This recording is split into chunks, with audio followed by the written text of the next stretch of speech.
phrase, no man is an island, seems more relevant when we become an entrepreneur and need networking to thrive, especially when we have very tight budget or limited budget and we cannot afford expensive promotion. At that time, networking becomes a powerful tool that probably serves as a possible avenue to create long-term relationship. Guys and girls, ladies and gentlemen, you will be very delighted to know that my today's guest is a powerful networker. She is possessing more than 20 years of experience in advising as well as a speaker. Please put your hands together to welcome Elizabeth Pomperon.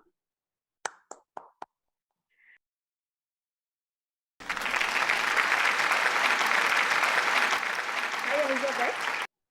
We welcome you on our channel and thank you so much for joining us. Thank you so much for having me. I really appreciate it. So Elizabeth, it would be wonderful to start this conversation with a little bit life journey of yours. So when I was 14, I started building websites and it became one of my favorite things to do. And I loved that there was this technology out there that my parents didn't understand and my grandparents didn't understand, but I did. And I could speak a different language without learning a physical language. I could actually learn a computer language. Wow. So that's what I did at the age of 14. And I decided to go to college for that. And at the age of 20, I was married. I was out of college and I had gotten married. And after about 3 months, my first husband decided that he didn't want to be married anymore. Okay. So I went through a divorce, and it was very much an interruption in the life that I had planned out, the way I wanted things to go. And I just didn't know what to do. I was very lost and very confused about, well, now this plan for my life that I had is gone. Now what am I supposed to do? Right. And so I moved to Florida from Ohio, and I moved away from my hometown, and my family was also moving. So I thought, you know what, I'm just going to go with them and just be with them. And I got to Florida and I started to try and find a job and tried to look for one. And I was either overqualified or underqualified, and I never really fit into a spot. And my skills were really strong in leadership and in innovation, but I never was able to find something that would allow me to do the things I wanted to do and still have some freedom as well. Right. So my mom suggested that I start a business. And she said, just pick 2 things you like and put them together, and I'm sure you'll find a way to make that work. And I didn't really think of it as a business. I thought of it just as me making money. And so I started to teach computer classes in different senior centers. And I also started to help people in their homes. So my clients, my students, they would say, well, I need you to come to my house and fix my printer, or, you know, things like that. So I would go to their homes and fix computers, and then their friends would hear about me, and another friend would hear about me. And I would just drive all over the city and fix computers all day long. And it became a really great business.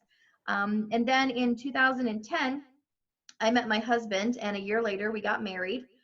And he had a job, but it was okay, and he was very frustrated with it, and it didn't give him a lot of freedom either. And so I said, you know what, it's 2000, I was 2012 by this point. I said, just come work with me. And so he quit his job and he came to work with me. It was very scary because we had to deal with not only newly being married, but also all the things that, you know, working together comes with that. And we worked it out and we did really well. And so basically through the rest of the recession until 2016, we worked together every day. And he was able to take over the computer repair side of my business and allowed me to go back to what I really loved, which was building websites and marketing. And so then we had now 2 businesses. He was running one and I was running one. Great. And then in 2016, he decided he wanted to do something else, and that was great. So we sold that business that he was running. And now I just still have my coaching and my marketing business. And that's what I'm doing today. Wonderful, wonderful. So Elizabeth, as you are known as a master networker, and because of that very image, I would love to understand one thing. When people use this sentence, that your network is your net worth, what is your take on it? How do you reflect on this? I believe that's absolutely a true statement. And during the time when my husband came on to the business, I was able to actually network more because I wasn't doing the client work all day. I was able to network all day. Right. So for the first year that he came on, I actually networked 3 times a day for an entire year. Breakfast, lunch, and dinner. I was out there at a meeting doing something. And then in between, I would go to like a Starbucks or a Panera and I would do my work. And then I would come home at night and work until midnight. Then I would get up and go to another meeting. And so I did that so much. And what my goal, you always do have a goal with your marketing. And that was part of my marketing. And my goal was to become one of the most well-known people in my city. And it actually happened. About a year later, I was at a meeting and I knew I had made it by this point. I was at a meeting. There was about 100 women in the room. And I was one of the last people to stand up and say my 30 seconds. Okay. And I just stood up and I said, does everybody know my name? If you don't know my name, just raise your hand. And like one person raised their hand. Uh-huh. And I was like, okay, then I will talk to you afterwards. And I just sat down and everybody laughed because they all knew that I had been networking so much. They all knew who I was. There was no point for me to tell everyone again. Yes. And people came up to me afterwards and they were like, oh my gosh, that was an incredible 30 seconds because I didn't really have to say anything. They did the work for me by saying, yeah, I'm not putting my hand up because I already know who she is. And the fact that that many people knew me was a testament to the network that I had. And so since then, after that point, I decided, now I've been to all the meetings. Now I can help people and coach them on which meetings they should go to. And I started doing that. I also started a company that allowed people to decide which meetings to go to based on categories, which nothing was categorized. It was just, here's a meeting, here's a meeting. And so I built a company called Network and Jacks, and we actually had an annual party, which I used my network to leverage that and create this holiday Christmas party that was 200-300 people. It was amazing. It was like 3 years in a row. And then after that, I started actually running groups myself because I saw that when you were controlling the cards in that way, and you're the one who has access to the addresses, email addresses, and access to the people, and you see them come in every single month to your meeting, that is what grows your business. And it wasn't that those people were going to be my clients. Not every single one of them bought from me. Right. But they would come to the meetings that I ran because they knew that she's been around. She has a huge network. I want to know her. And that they did. They wanted to know who I was so that they could be in my network and know the people that I knew. And it just made it a really great process for me to go from networking like crazy so everybody knew me and then running groups. I ran 15 a month for 2 years, and it was a lot of work, but it really grew my network to the point where now if you say, hey, Elizabeth, do you know what? I'm like, yep. Do you have a, yep. Because I knew all the people and I have that large network. So, and then again, it just comes to the point that the 3 or 4 people down through the ranks, so maybe I know you and you know 2 people, maybe that 4th person down through those ranks, that's the person who needs me. But I'm going to come up in conversation because now I am on top of mind. You've been to an event, you heard me speak, you saw a podcast, you saw a post. So there's kind of that extra touches that I get out of running networks and being, part of a large network. But growing the network was the first piece. And that really was about doing everything I could, taking every opportunity to be out there. Whatever that looked like, whether it was an event or a meeting or an online thing, it didn't matter. I made myself available to those opportunities as they happened rather than saying, well, I only network once a week or I only do. If it happened 3, 4, 5 times a day, I was doing it because it made sense for me to do that. Right. So Elizabeth, I would certainly love to know what steps are generally involved, or according to you, what are the steps which you would follow while converting your network into your leads and making them your clients? I know it's very hard question. Yeah. So I think there's a lot of steps that are included. First of all, you have to know who you're trying to target. And like I said, when I first started networking, my goal was not to target any single person. It was actually to become well-known myself. So I was really targeting myself in a way. And I made sure that every opportunity that I was doing was in the vein of business networking, where I would meet other business people. If I wasn't going to meet other business people, then it probably wasn't the right thing for me.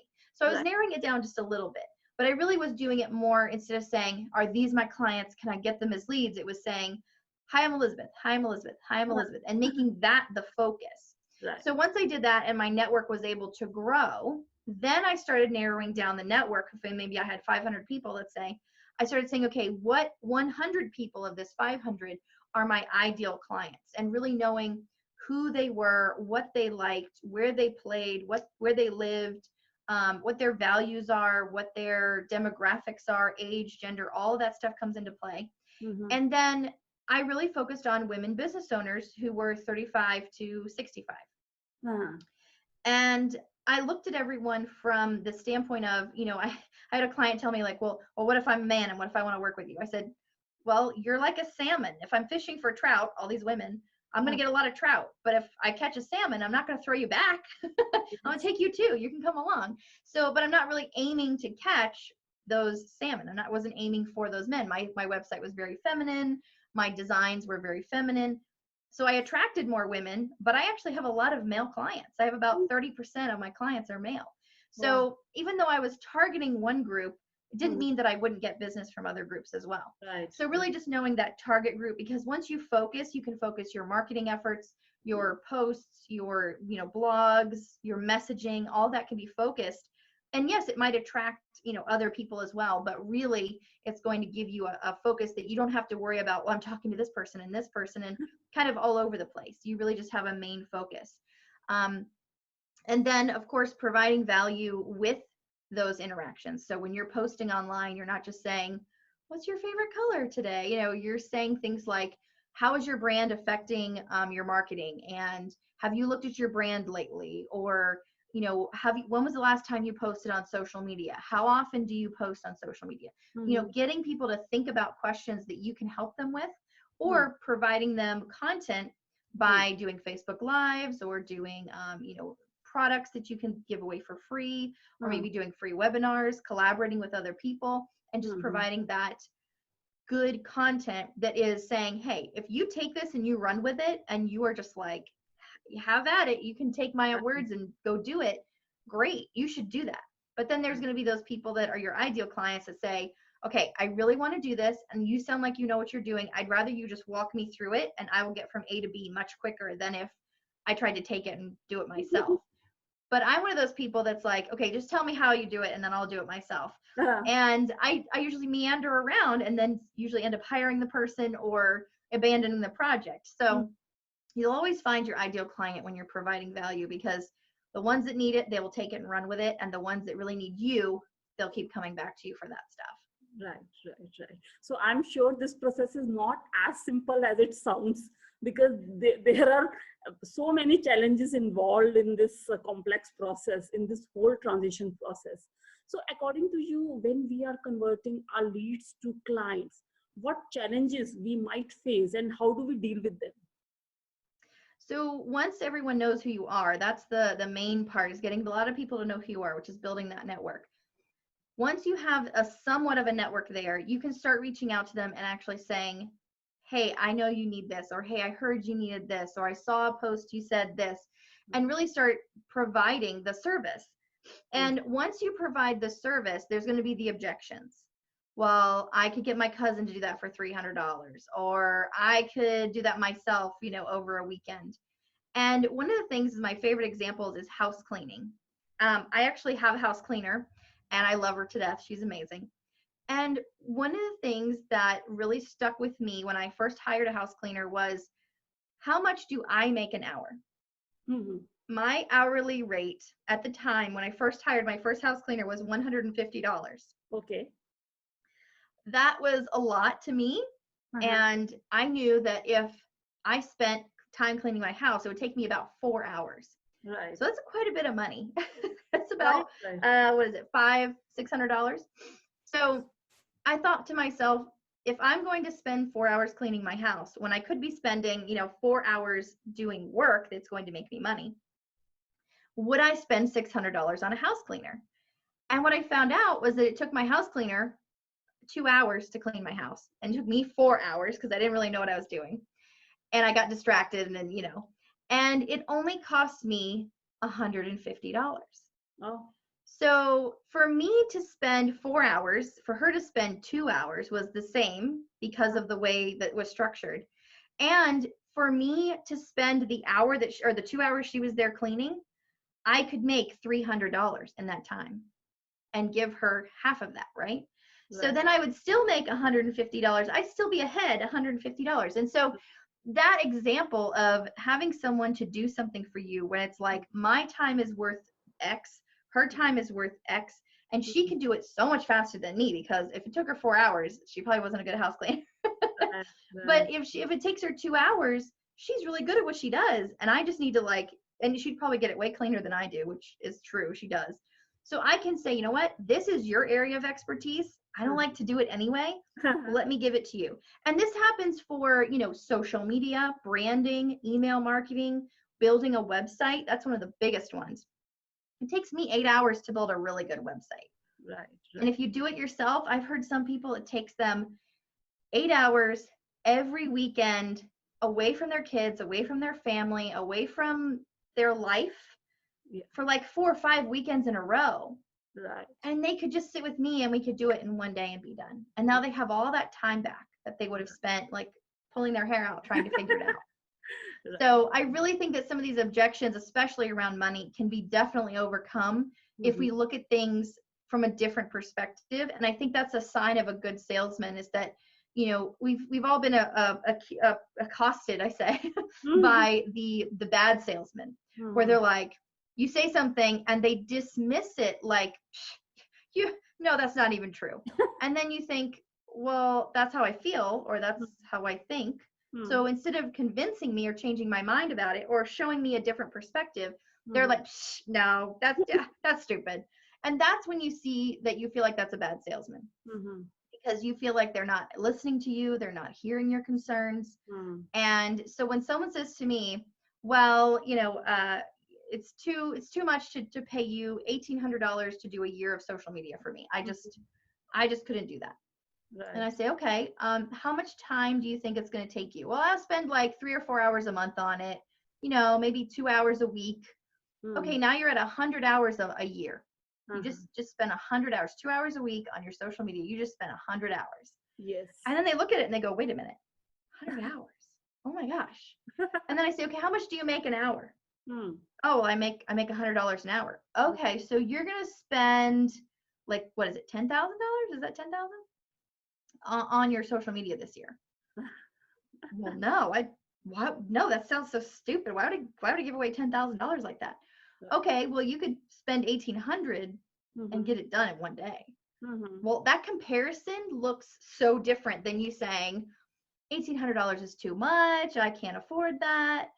It's like $150 a month, Hmm. rather than $1,000 a month you'd be doing it yourself, which Hmm. basically means that you're spending the money on yourself, because now you're not being able to do a task that makes you money, you're doing a Hmm. task that doesn't make you money. Right. So that's how I try to overcome some of the objections, especially about money, which are usually the biggest ones. Right, right. And I believe that most of the objections, they vary from situation to situation.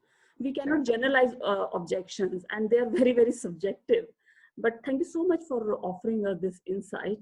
And I believe, Elizabeth, that any networking is should be more focused on giving or sharing rather than taking. Most of the people, when they start networking process, especially people who are into marketing, so generally their first thing on their head is that, okay, this is going to be my client. I personally don't Mm-hmm. appreciate this approach, because as a marketer or as an entrepreneur, or irrespective of nature of business you are into, I think your first thing should be, let us share, let us grow together, instead of what is for me. What do you Yeah, say? I do agree with that. And I think that comes back to your first part of your process about providing value, because when you provide value, it shows that you're the expert. It shows Right, that you know actually what you're doing. right. And that gives people peace and comfort to know this person has been around. I've seen them for 3, 4, 5 months, and they just keep putting out information and putting out information, and they're giving away information. They're not hiding it, saying, well, it's our proprietary secret, you can't Very know it. honest. Yes, yes. Yes. So as long as you keep doing that, and one of the ways that I do that, which works really well, Hmm. is I'm in a lot of Facebook groups, a lot of Facebook groups. Yes. And so about 1 hour or so a day, I will sit with my phone and I will just start to go through all the groups. Huh. And I will start responding to comments and, to questions that people ask. And a lot of times it's the same questions over and over. Yeah. But when I respond, I do something that really designates me a little bit separate. I Uh-huh. actually use the same emoji at the beginning of every response. Okay. So when you're scrolling through the comments, Uh-huh. you see mine first. It pops out at you because my emoji is there first, and then I write my comment. Okay. So it's a little bit of a trick to actually be noticed a little bit more when there's hundreds of comments and people are scrolling through the comments to read the Right. answers. So This can will help easily you stand out. identify and trace your post. So, and if they keep seeing that emoji over and over next to my picture and then my words, right, it'll start to be something they recognize, and then they'll be like, wow, I see that emoji all over the place. This girl is great, like she's everywhere, you know. So right. That's what we want, is we want people to think that we are everywhere, that we are doing all the things, even though we're not. We're doing things normally, Right. but that we appear to be all over, so that those marketing touches that we need to accomplish someone going from, you know, network to lead to client, that those touches can happen when we're not even aware of it. And we want that to happen in the background, and then the client isn't even aware of it. It just happens, and all of a sudden they're a client. Right. So Elizabeth, thank you so much for sharing your perspective and for having this insightful conversation, giving us so much insight about networking process and the challenges and the way we should be dealing with them. Thank you so much once again. Thank you so much, guys, for watching. Take care and bye.